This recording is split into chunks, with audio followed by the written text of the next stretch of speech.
As I said at the top of the show, our first guest is making a return visit to Education Matters. He is Bill Cobey. He is the chairman of the State Board of Education. Thanks for coming back on the show. Well, thanks for having me, Keith. Well, I want to jump right in. We've got a few topics I want to cover with you. Now, Sure. The last time you were on, we talked about the pending court case, basically the lawsuit with the State Board and the General Assembly over some powers that have been shifted over to Superintendent Mark Johnson. Now, that's expected to hear, what, June 29th? That's correct, in Raleigh at the Court of Appeals. Okay, so that's a three-judge panel. Now I have to say, looking at what the legislature did over the last few weeks, it doesn't look like they're waiting for June 29th to sort of take a stand on a few things. They took a few whacks at the State Board of Education budget. There's some positions that were cut. I see the Senate eliminated 4 or 5 field positions. The Senate also is giving some money, both the House and the Senate, to support the superintendent in litigation. Sort of where are you right now in terms of what's going on? Well, I hope that doesn't happen. I have no problem with the superintendent getting money to have his own counsel, but when I look at it, I hope the process, and I do trust the process, will reverse what the Senate has proposed. Right. Now, and you and I have talked about this before. We talked about it on the show. Here's the thing I can't figure out. I mean, this all started back in December with the special session when a lot of what you would say were constitutional authority that you should have, that you have, were shifted to the state superintendent. I can't figure out why, because honestly, when I look at it, your policy positions, I mean, you're a Republican appointed by Pat McCrory, Mark Johnson's a Republican. We've had him on the show a few weeks ago. Do you have any policy differences in terms of education with the superintendent? There's no major policy differences with the superintendent or the legislature. There are people in the legislature that believe that since the superintendent is elected statewide, that he should have more authority over what happens at DPI. The problem with that is it runs counter to what is in the state constitution.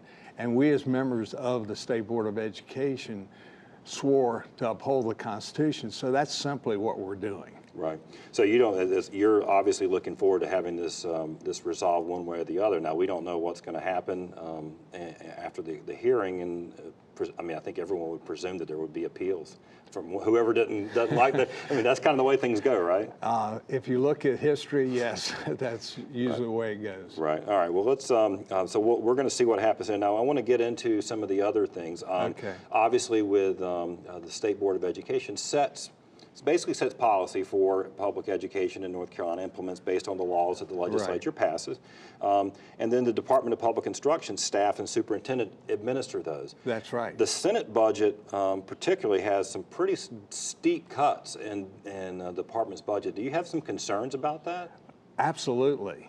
And the superintendent should be very concerned too, because the superintendent manages the Department of Public Instruction. We don't get into management. And the General Assembly keeps adding work to the Department of Public Instruction and to the State Board of Education.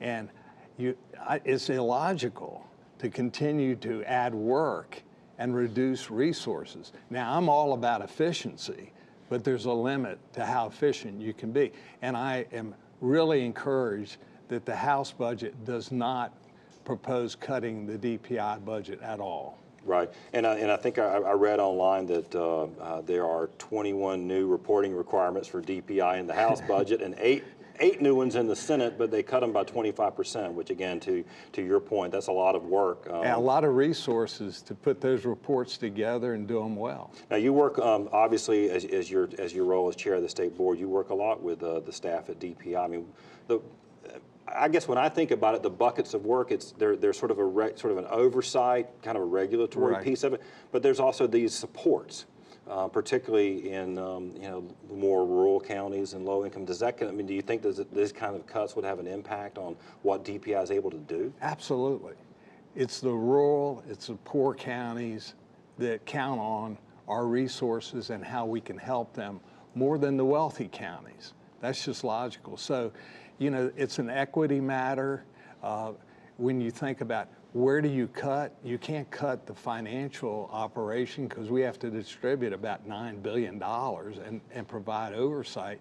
So you get into things like professional development and school and district transformation services, teacher coaches. I mean, you get into a lot of things that add value, particularly in the poor and rural counties. Right. Now, this week, State Board of Education is meeting. What are the what are the top issues that that you guys are looking at this week? Well, I think the one that hopefully will be resolved this week has to do with K-8 math standards.